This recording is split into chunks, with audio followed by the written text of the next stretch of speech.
What's up, guys? This is Brave, and I'm back with another review of the Belle Collective. This is Season 1, Episode 2. The episode is titled Wigs and Waffles. And let's go ahead and break this episode down, you guys. So we actually start off with Latrice. She's at her home. It looks like she's in her closet trying to pick out an outfit. And she gets a phone call from her publicist about launching a new product, which is great for her because now she's expanding outside of just having bundles. She wants to actually carry like real hair products. And that honestly changes the game for her. So her husband, Cliff, he ends up walking into the room while she's on the phone and, he just basically says hello to the publicist, tells her that she looks beautiful, and then Latrice ends up getting off the phone with her. And she's like, don't be telling no other woman that she's beautiful. And Cliff is like, well, if she's pretty, I'm going to say that. And I'm like, you know what? I'm going to assume that this is a part of his old man way of thinking, just because the way he was raised is probably very different than Latrice. And what I mean by that is he's very old school. It is very possible that he was raised, if a woman is very pretty, you just compliment them. And Latrice comes from, you're my man. You don't need to be looking at any other woman and giving them any other compliments. But anyways, that's not exactly the most important part of this conversation that was had. It's actually about how Cliff wants to invest in Latrice's business. I think that it's interesting that we found out that he wanted no part of her business. He didn't really believe in her and the hair business that she wanted to create. And now that she's thriving, she has, a location where, people that can get their hair done. It's a salon as well as where they can buy hair. And she has vending machines all over. Now he's interested to invest. And what's funny to me is that it doesn't sound like he wants to be like a silent investor. He's like, yeah, because when I have stuff to say, then you have to listen. I'm like, slow down, Papa Cliff. She don't need to be listening to you. What do you know about the hair business? At this point, I think Latrice knows what she's doing. But again, I feel like this is a part of him being a bit controlling. And there's another situation that happens a little bit later that I want to talk about with him being controlling. But we next see Tambra. She is meeting up with Letitia, and they're just talking about what happened at the brunch and how the ladies, they got into it over hair. And Letitia was never even able to make her announcement about Ferris Street. And as we know, that is like her strongest point on this show, is that she wants to rebuild this neighborhood. She does have 2 meetings lined up about Ferris Street, so hopefully those go well and she can get the ball rolling. Now, Tambra, she lets us all know that she's having a birthday dinner coming up and she has invited all of the ladies, but she doesn't want any drama at her birthday celebration. I'm like, girl, the drama is coming your way. Just wait on it. And we next see Marie. She's at her office and she's talking to her friend Essie about her family. Just how she has to do all this stuff because she takes care of her own children. And she also takes care of the 3 kids that her 21-year-old son has and the baby mamas. I'm sorry, but at this point, her 21-year-old son is never going to learn responsibility as long as his mother keeps saving the day. Like, there is no way that his baby mamas should be calling Marie asking her for stuff. No. Y'all had a baby by her son, not by Marie. So I feel like at the end of the day, those baby mamas are about to run through Marie's pockets, and her son is too. She also ends up talking about the brunch. And Marie, she just talks about how Latrice attacked her character and she was coming there as a customer. But I'm like, girl, you were at a women's empowerment brunch. You did not have to have this conversation here. You could have said, hey, Latrice, you created Goddess Lengths, right? Oh, well, I actually had, an issue with with some product, maybe I should come by and we can have a discussion about it, later on in the week. That's what she should have done, considering she's a grown woman and wants to handle things as an adult. But she now has it in her mind that when she gets to Tambra's birthday dinner, she's going to handle Latrice and she's going to get her together. And I'm just like, girl, here comes the mess that nobody asked for. We next see Letitia. She is getting a tour of Fair Street from Miss Dorothy Davis. And one of the businesses that is still there has actually been around since the 30s, and that is a very long time for a business to be around. She goes into these stories, Letitia does, about how her grandfather told her about the neighborhood and what it used to be like, and that's part of the reason why she wants to rebuild the block. But when Dorothy asks Letitia, what's her plans for what she wants to do, and to me, I feel like she doesn't know. Like, she was like, she wants black women to buy the block back, and then she wants other women to be like, oh yeah, if that girl could do it, I could do it. And I'm like, but do what? Because at the end of the day, it's not going to help you to only have, you have the shoe business that the guy had, maybe a hair business, and whatever other business that you want to come up with, but like maybe that area may need a local grocery store, or maybe that area may need, a daycare center. Like, I wish that she had like a full plan of like what she wants the neighborhood to look like. Because yes, it's great to have all these women invest, but you also need proper businesses to make a neighborhood thrive. Like, you can't just put up, this is a terrible example, but you can't just put up liquor stores and a donut shop and you think that is going to help this neighborhood thrive. Like, she needs a full plan. And we next see Antoinette and Latrice. They meet up at Antoinette's house, and to me, her house looks really great. She has recently renovated it because, as we know, she got a divorce and she got rid of all of her husband's things.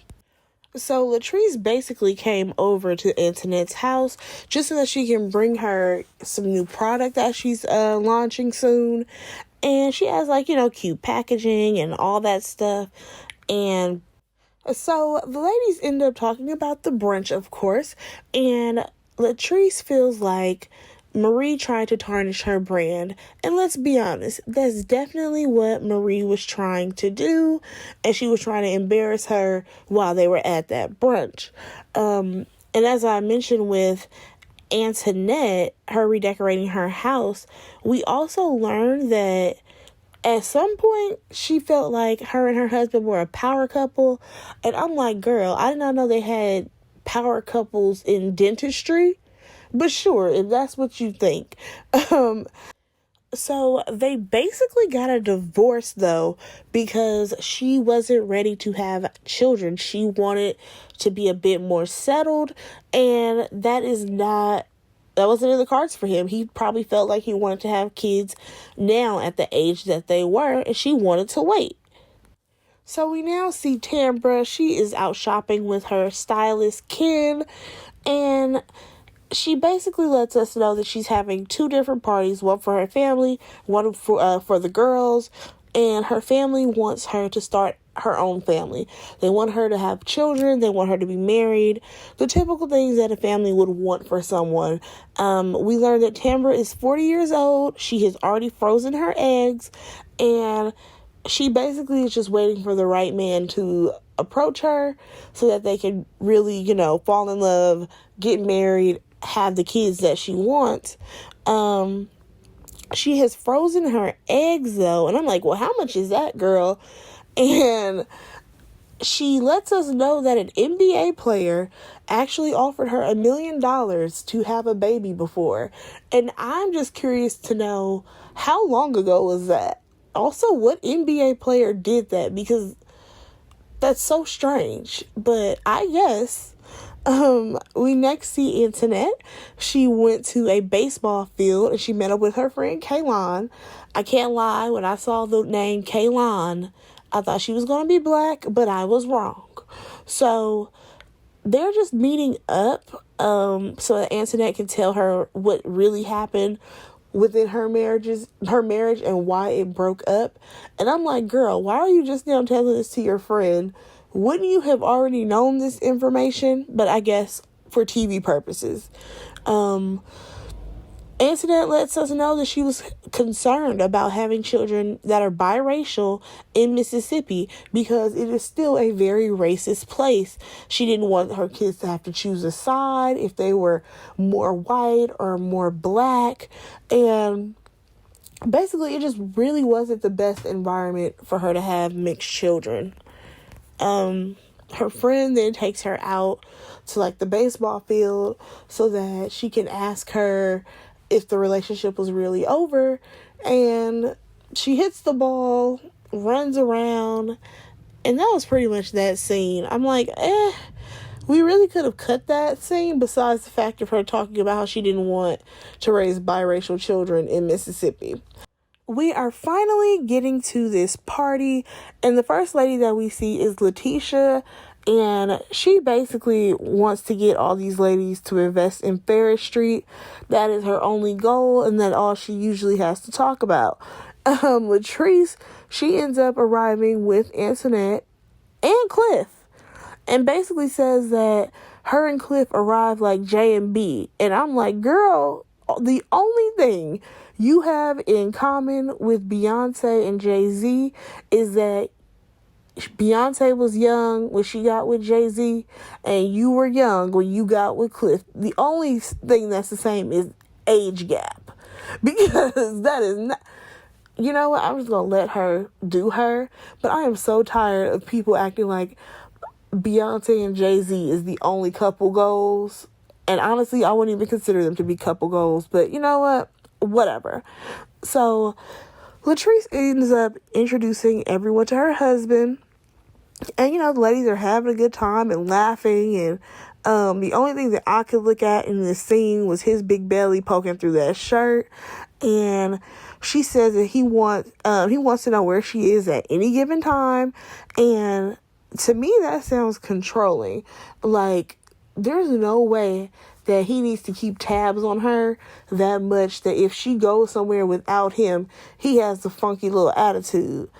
I'm sorry, but Cliff seems controlling.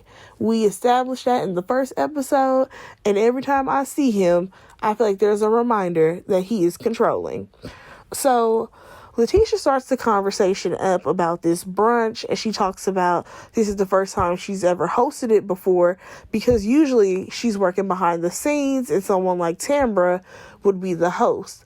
And Latrice is like, well, since you brought up the brunch, I thought I was going there for women's empowerment, and customer service is open like Monday through Friday from 9 to 5.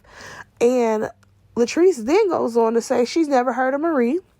And as Letitia should have done, she's like, no, she's not. She's going to take up for her friend. She's like, no, Marie she's not a socialite. She just makes her money. She goes on trips, and that's just the life that she lives. So Antoinette, little Miss Messy, is like, so what does Marie do? And Letitia says she's a multimillionaire who owns a home health agency and mental health company. First of all, I don't like that she led with her being a multimillionaire. Like, when I ask someone, what do you do? I just need to know their job, not how much money they make. So Antoinette, she said something else that was slick underneath her breath. And Letitia, she actually took up for Marie. She's basically like, I'm not going to let you attack my friend. And, I can respect that. I mean, even Cliff could respect that. Marie, she finally gets there. And baby, she thought she was killing it with this outfit, okay? She had on her finger waves. She had on this bra, like, it honestly looked like a bra with some leggings, but I'm just gonna let her rock.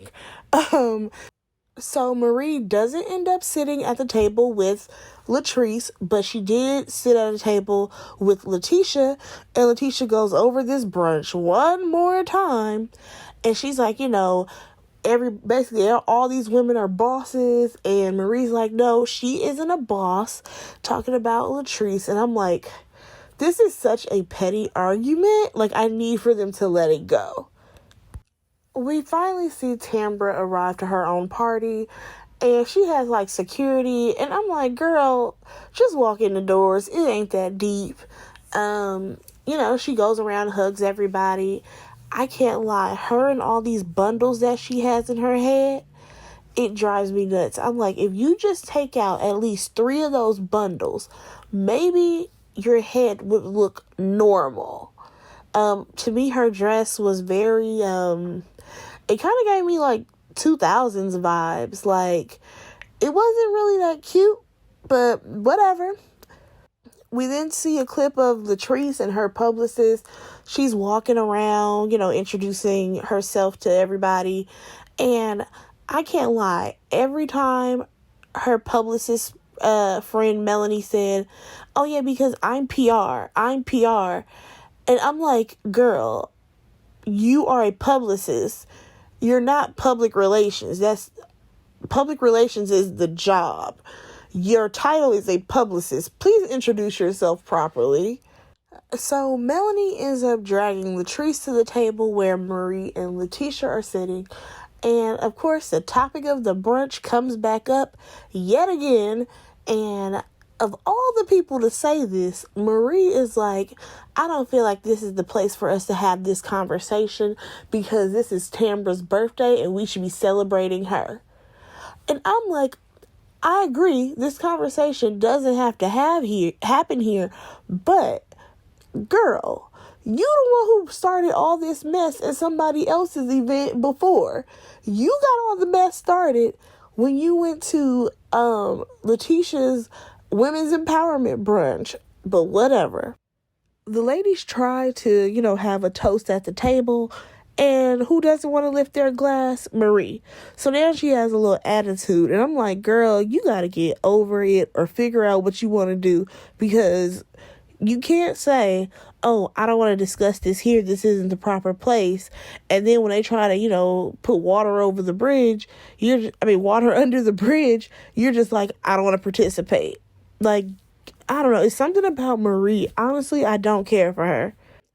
So Marie basically felt like, her clinking glasses with Latrice would be very fake of her. And Letitia is like, you have to be bigger than that. You have to be bigger than this idea that that's fake. Because at the end of the day, you have a lot to lose. And I can't lie, I was all for Letitia's little speech until she was like, your children's children are going to eat from this. And I'm like, baby girl, them kids already eating off of Marie. If anything, they gonna suck her dry and she ain't gonna have no money in the future. We get a scene of Letitia and Antoinette having a conversation, and I feel like Antoinette spoke too soon. I feel like she should have let Letitia bring up the issue because Letitia is the one who put her to the side. But Antoinette starts up about how, the brunch was a mess and maybe brunches are not for her. And Letitia is like, yeah, maybe that's the thing. But Antoinette is like, I want to help you with the brunch.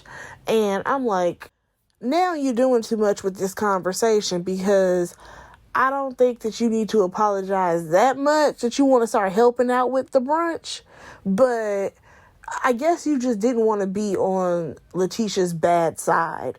Letitia is basically like, well, we need to figure out how we're going to get Latrice and Marie to have a conversation, because what has happened between those two is really not a big deal, and they need to figure out how to get over it, basically. So we end this episode with Tambra blowing out her candles and making a long-winded speech about how all the ladies are repping Jackson, Mississippi, and how they are all bosses. And I'm like, sure, I love how you guys keep throwing this word boss around. I feel like I've heard it at least 100 times between this episode and the last one, but we're going to keep watching the Belle Collective. Go ahead and like, comment, and subscribe to my channel. And that's going to be that. I will talk to you guys in the next one. Bye.